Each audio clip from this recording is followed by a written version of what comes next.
Menurut data WHO, 80% wanita di dunia mengalami siklus haid yang tidak teratur. Apakah siklus haid yang tidak teratur mempengaruhi kesuburan? Bagaimana dengan wanita-wanita yang sedang merencanakan program hamil? Tentunya hal ini sangat penting untuk diketahui. Karena itu kita akan membahasnya bersama Dr. Febria Nicholas, dokter spesialis kebidanan dan kandungan dari Pusat Fertilitas Bocah Indonesia. Gimana nih dok? Kita tahu siklus haid yang tidak teratur ini bisa nggak kita ketahui masa suburnya? Tapi sebelumnya untuk yang tadi siklus 21 sampai 35 yang normal masa suburnya di kapan sih dok? Nah itu dulu. Nah, ini menarik nih. Jadi pada siklus haid yang teratur sama haid yang tidak teratur itu cara ngitungnya beda, cara pemantauannya juga beda.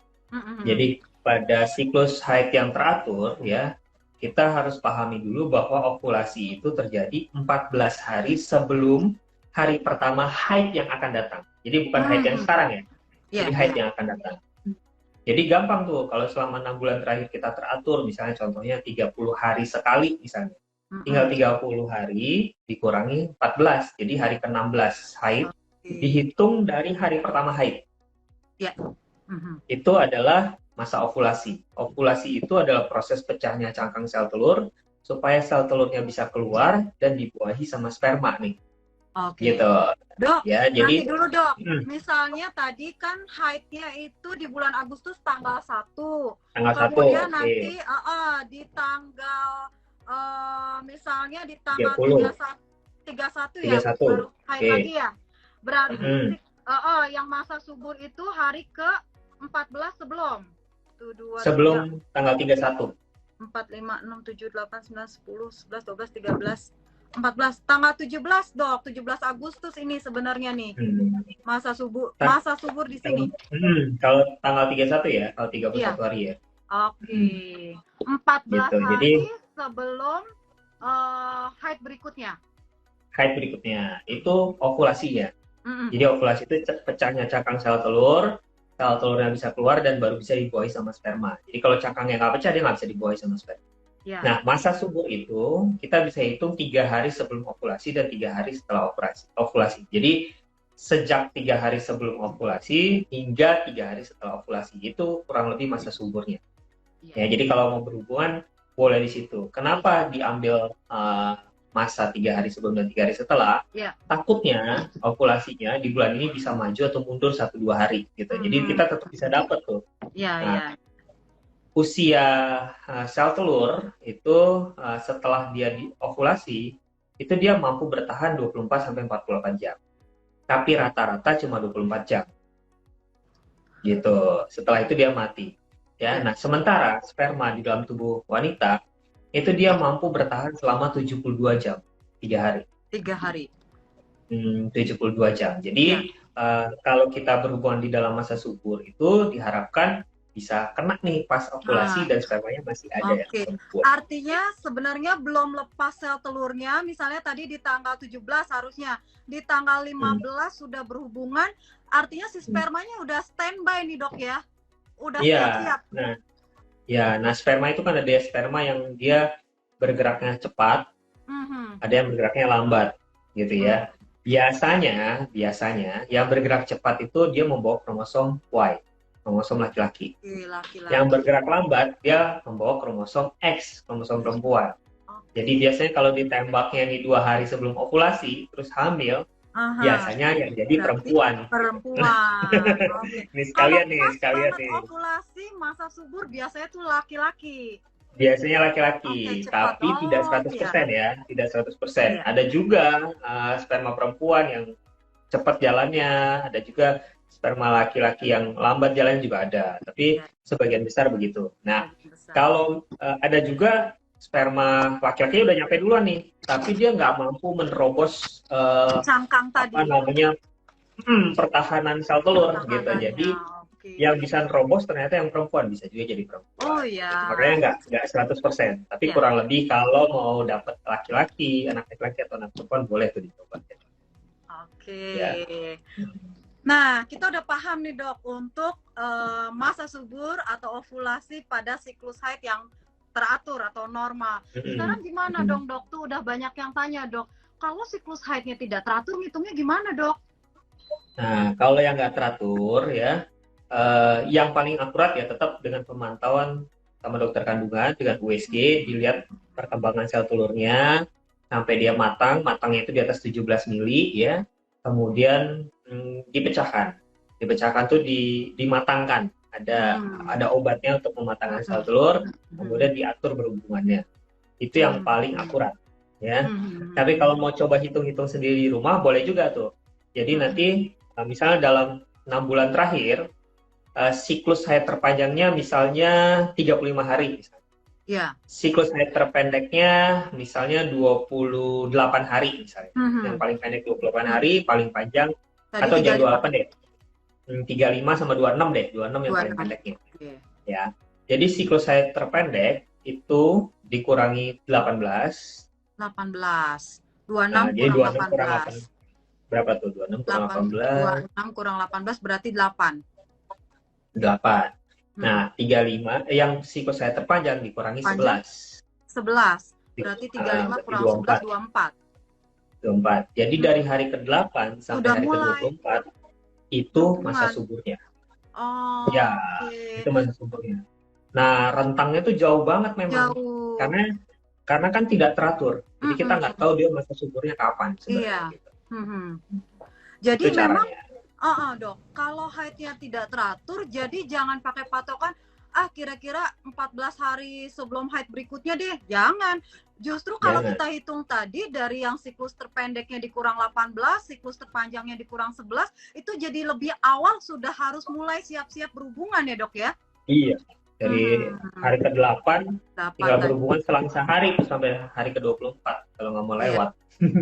Oke. Atau paling nggak 2 hari sekali gitu. Iya. Tapi kalau memang mau promil, tadi lebih akurat tentunya ke dokter kandungan untuk cek langsung, dilihat langsung ya dok ya, lewat USG ya. Dipantau. Iya, dipantau perkembangan sel telurnya, udah mateng, terus dikasih obat untuk dipecahkan. Itu obatnya fungsinya sebenarnya untuk pematangan sel telur ya. Terus nanti dia akan pecah 36-40 jam setelah pemberian obat tersebut. Nah, pada saat 36-40 jam setelah pemberian obat itu berhubungan. Jadi lebih akurat. Iya. Oke. Dok, kalau ciri-cirinya yang bisa wanita rasakan nih dok, ciri-ciri masa subur itu atau pas ternyata ovulasi, dari mana sih dok? Kan banyak aplikasi juga katanya suruh ukur suhu tubuhnya pasti lebih tinggi. Apakah ada ciri-ciri atau tanda yang lain dok? Ya, jadi waktu memasuki masa subur, bukan ovulasi ya. Ovulasi kan saat pecahnya ya. Pas pecahnya, ya. Pas pecahnya. Masa suburnya. Pada saat memasuki masa subur, wanita akan merasa lebih hangat badannya. Itu makanya ada kenaikan suhu tubuh 1 derajat Celcius ya.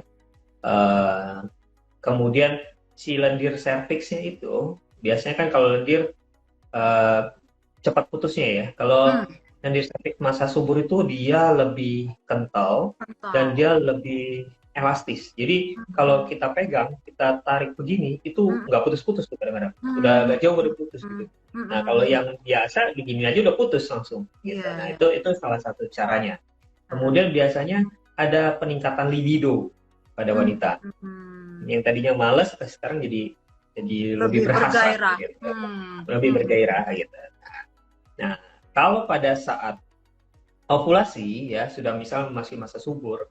Pada saat ovulasinya, biasanya ada mitral smerts namanya atau ovulation pain.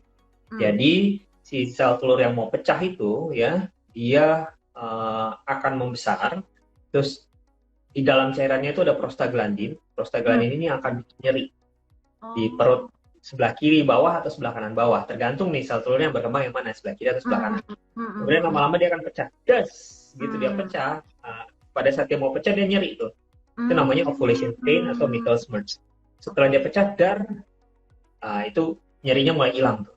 Nah itu saat ovulasi. Cuma itu terjadinya hanya hitungan beberapa menit aja, jam sampai menit gitu. Jadi kadang-kadang ibu-ibu juga nggak kerasa gitu, nggak kerasa.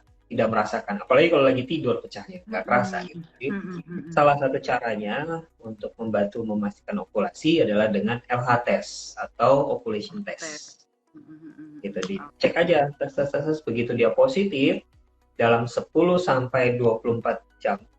Sebenarnya 10 sampai 12 jam kalau dia positifnya tegas ya. Tapi kalau enggak, dia kurang lebih 24 jam setelah positif itu dia pasti sudah ovulasi. Oke. Gitu. Iya. Nah, Dok, tadi terkait ovulasi itu bisa di ovarium atau indung telur yang kanan yang keluar, bisa yang di kiri. Nah, itu berganti-gantian atau kita nggak bisa tahu, Dok? Atau bisa dua-duanya, makanya bisa lahir anak kembar? Kita nggak bisa tahu tuh, nggak bisa tahu. Bisa aja bulan ini kiri, bulan depan kiri lagi, bulan depannya lagi baru kanan gitu ya. Atau kiri kanan kita nggak bisa tahu. Karena tergantung reseptor FSH itu follicle stimulating hormone yang menstimulasi sel telur. Reseptornya kalau banyaknya yang mana nih? Di mana lebih banyak di sel telur yang kiri atau kanan, itu tergantung dari antral follicle-nya. Jadi nanti kita nggak bisa tahu, nggak bisa. Jadi nanti yang mana yang paling besar baru si LH tadi yang melepaskan gitu, Dok? Nah, begitu dia mendekati masa ovulasi, kadar LH ini akan naik. Nah, itu yang terdeteksi di ovulation kit. Begitu dia sudah ovulasi, LH-nya akan turun. Nah, yang misalnya kemarin dicek positif, kok dicek hari ini negatif, berarti itu udah ovulasi. Oke, ya. Gitu. Udah turun dia. Oke, ya udah paham dong sahabat-sahabat Nutrimak ya, ciri-cirinya masa subur. Nah, sampai ovulasi kita udah paham nih. Nah, sekarang Dok, seperti judul topik obrolan kita nih, haid yang tidak teratur apakah tidak subur? Nah, ini masih bisa hamil nggak secara alami, Dok? Untuk wanita-wanita yang siklus haidnya nggak teratur atau harus dengan teknologi reproduksi berbantu? Nah, jadi faktor-faktor ketidaksuburan ya atau infertilitas itu banyak, bukan cuma masalah haid tidak teratur. Haid tidak teratur, tapi kalau dia masih dalam range 21 sampai 35 hari, itu masih normal. Kemungkinan besar siklus haidnya ya adalah ovulator. Ovulator itu berarti berovulasi. Gitu. Tapi kalau siklus haid yang biasanya lama 2 bulan, 3 bulan sekali gitu ya, kadang-kadang itu anovulator. Lebih sering anovulator atau tidak berovulasi. Jadi kalau dia tidak berovulasi, otomatis tidak ada yang bisa dibuahi sama sperma kan, gitu ya. Jadi kalau dia tidak teratur tapi masih dalam range 21 sampai 35 hari, tiap bulan masih haid, kemungkinan besar dia masih subur dari segi menstruasinya ya. Tapi kan faktor-faktor infertilitas itu banyak. Jadi bisa dari dinding dalam rahimnya gimana, ada polip atau enggak, ada infeksi atau enggak di dinding dalam rahimnya, ada infeksi panggul atau enggak, ada endometriosis, si sel telurnya juga bermasalah atau enggak gitu ya. Kemudian saluran telurnya juga tersumbat atau enggak. Jadi masih banyak faktornya. Itu yang harus kita cek satu persatu. Jadi kalau misalnya datang ke klinik fertilitas ya, jangan harus dicek satu-satu. Jadi jangan malas untuk mengecek. Jadi kita harus cek dulu sel telurnya gimana, saluran telurnya bagaimana, kondisi dinding dalam rahimnya bagaimana gitu. Supaya kita bisa mengoptimalkan semua yang bisa kita optimalkan supaya angka keberhasilan kehamilan itu naik. Meningkat. Iya. Oke.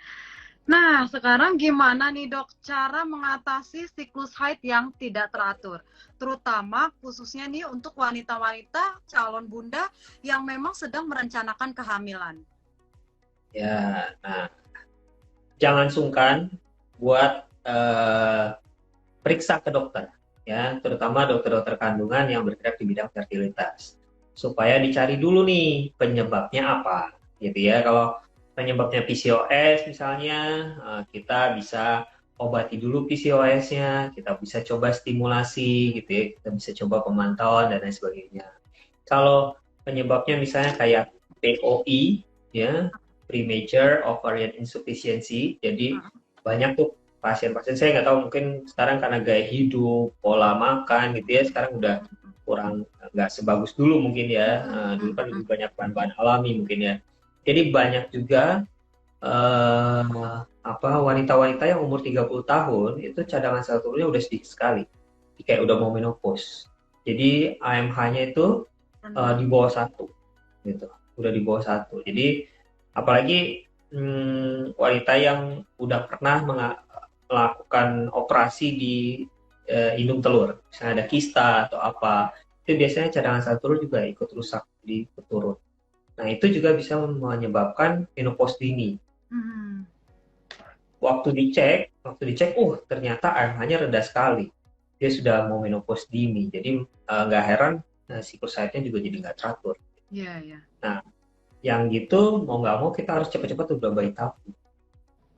Karena kita berpacu sama waktu. Nah, jadi ditentukan dulu, dicari dulu penyebabnya apa, diobati ya, terus kemudian baru kita lakukan program. Jadi artinya jangan sungkan-sungkan, sesegera mungkin harus langsung konsultasi.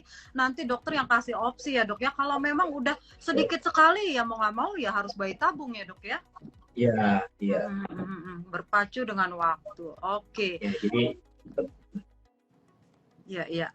Dok, ada nggak makanan khusus nih, makanan tertentu atau vitamin apa sih yang harusnya dikonsumsi untuk membantu menormalkan siklus haid ini? Nah, sebenarnya nggak ada makanan khusus sih ya. Cuma memang dari beberapa penelitian, makanan-makanan yang mengandung antioksidan tinggi itu bisa membantu membantu menyehatkan dan meningkatkan kualitas dari sel telur dan sel sperma gitu ya. Selain itu protein ya. Kemudian kemudian kalau untuk ibu-ibu yang mau program hamil itu sebaiknya mengkonsumsi asam folat sejak 3 bulan sebelum merencanakan kehamilan. Fungsinya adalah satu, dari asam folat itu bisa mencegah terjadinya munculnya polimorfisme kelainan genetik pada janin yang bisa menyebabkan keguguran. Nah, biasanya di siklus MTHFR T677T sama A1298C. Nah, itu berpengaruh. Nah, kemudian juga mencegah terjadinya kelainan tabung saraf dan tempurung kepala pada janin. Jadi disiapkan supaya bayinya juga berkualitas. Oke. Nah, kalau ada nih dok yang sahabat Nutrimax nih yang ternyata memang belum menikah nih, tapi mengalami haid yang tidak teratur. Nah, itu harus periksa ke dokter kandungan kah atau gimana nih dok? Kadang-kadang kan kalau masih remaja tuh takut gitu loh. Diapain nih? Nah, gimana dok?